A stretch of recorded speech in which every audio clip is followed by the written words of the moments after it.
Aplikasi Adapundi sudah mulai menurunkan kolektor lapangan ataupun DC lapangan. Apalagi sebanyak 3 orang mereka menurunkan.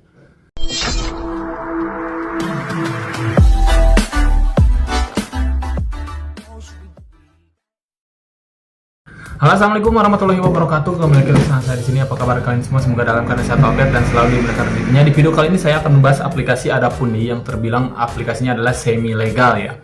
Ini aplikasi semi legal. Mereka itu sudah mulai katanya menurunkan kolektor lapangan sampai 3 orang datang ke tempat nasabah. Seperti apa kasusnya, seperti apa ceritanya, simak video ini sampai habis. Oke, sebelum itu yang baru bergabung tentunya bantu channel ini untuk berkembang dengan cara klik tombol subscribe yang ada di bawah dan juga bunyikan notifikasi loncengnya supaya saat upload video terbaru kalian mendapatkan pemberitahuannya. Dan di sini saya akan terus membersamai kalian, menguatkan mental kalian, terutama yang nasabah yang gagal bayar di aplikasi pinjaman online. Dan di sini juga saya berusaha mencoba membantu kalian keluar dari jeratan pinjaman online ini. Jadi silakan konsultasi ke saya dulu. Saya buka jasa konsultasi melalui deskripsi ataupun melalui TikTok saya, karena di situ juga saya live setiap hari tentang edukasi pinjaman online dan juga cara keluar dari pinjaman online seperti apa. Silakan konsultasi aja, semua gratis teman-teman. Oke, kita lanjut membahas topik kali ini. Di sini ada beberapa ancaman dari aplikasi Adapundi, salah satunya yang memang akan menurunkan debt kolektor lapangan. Saya akan tampilkan di samping, saya akan baca langsung ini penagihannya seperti ini. Nih, sore Pak, saya tutup ya untuk namanya. Saya Regi, anak buahnya Pak Ishak katanya. Nanti saya dan sekitar 3 orang anggota tim yang handle pengambilan dana pinjol Adapundi.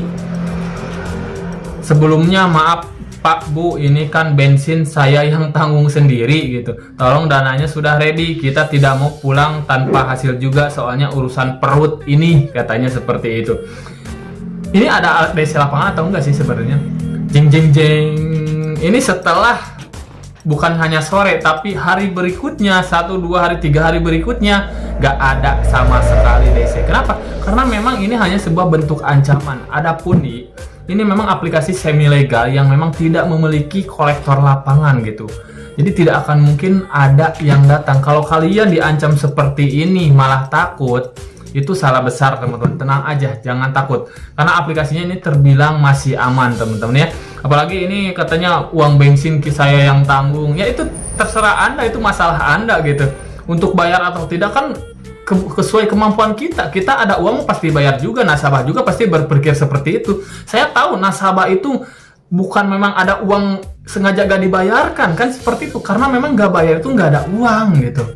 Saya tahu kan itu masalahnya, karena memang gak ada dana. Kalau memang ada dana, kenapa enggak bayarkan aja kan seperti itu. Jadi ancaman-ancaman seperti itu memang banyak sekali, bukan hanya di aplikasi Adapundi, bahkan sekelas aplikasi besar pun Akulaku, Kredivo yang memang ada kolektor lapangan, tapi dia ataupun mereka bilang memang mau datang, ibaratnya ini sore mau datang, itu bohong semua juga. Kenapa? Karena memang field collection itu datang itu langsung ke tempat nasabah, biasanya tanpa konfirmasi terlebih dahulu. Jadi kalian jangan takut. Intinya hal terburuk juga ibaratnya kalau DC datang nih, DC datang dari aplikasi besar. Kalau ini memang nggak ada DC-nya dari aplikasi besar, mereka itu juga hanya melakukan penagihan gitu. Datang ke rumah hanya melakukan penagihan, menagih hutang lah. Jadi apa yang harus kalian takutkan? Nggak ada yang perlu kalian takutkan dengan yang namanya kolektor datang ke rumah. Mereka hanya melakukan penagihan, melaksanakan tugas mereka dari pihak perusahaan pinjol itu sendiri. Intinya kembali ke diri kita sendiri. Kita ada uang ya pasti silakan bayar. Kalau nggak ada uang memang kita mau bayar pakai apa kan seperti itu ya. Jadi kalian jangan takut, merasa takut DC-nya galak, takut DC-nya marah-marah kayak gitu. Nih, segala bentuk penagihan itu ada aturannya. Kita nggak bayar pinjol pun itu kan memang hukumnya cuma perdata. Justru mereka yang melakukan penagihan dengan cara ngancam-ngancam, galak-galak, tindakan pemaksaan, kekerasan apalagi, itu bisa ditindak pidana. Maki-maki aja ngancam-ngancam sudah bisa ditindak pidana ya. Penagihan itu ada aturannya gitu. Kita juga kan dapat aturan juga, kita nggak bayar pinjol masuk perdata kan seperti itu. Nah justru DC juga melakukan penagihan ya ada aturannya juga, bisa ditindak pidana karena segala bentuk penagihan itu harus sesuai aturan yang berlaku.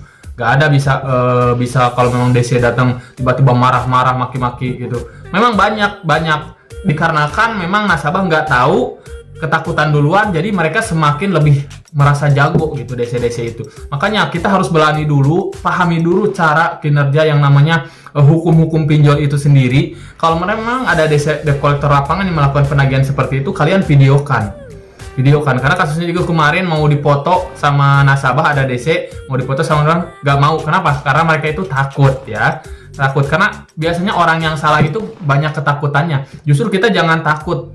Kalau kita takut justru mereka yang akan lebih berani, tapi kalau kita berani mereka yang akan lebih takut. Makanya kalau DC datang ke rumah, mereka sesuai aturan ya kita baik-baik juga, kita jelaskan juga kesulitan kita dalam keuangan seperti apa.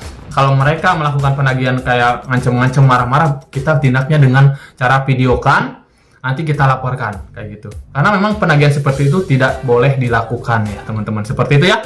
Ini sebuah pencerahan juga untuk kita semua tentang debt collector yang memang aplikasi, misalkan ada pun ini nggak ada DC lapangan ya, tenang aja. Intinya seperti itu. Walaupun ada ibaratnya di aplikasi-aplikasi lain yang besar, tenang, seperti itu ada aturannya. Bentuk penagihan semua ada aturannya. Jadi nggak ada yang namanya kalian konsultasi ke saya takut didatengin DC, takut marah-marah dan sebagainya. Nggak perlu seperti itu, karena semua ada aturan yang berlaku ya.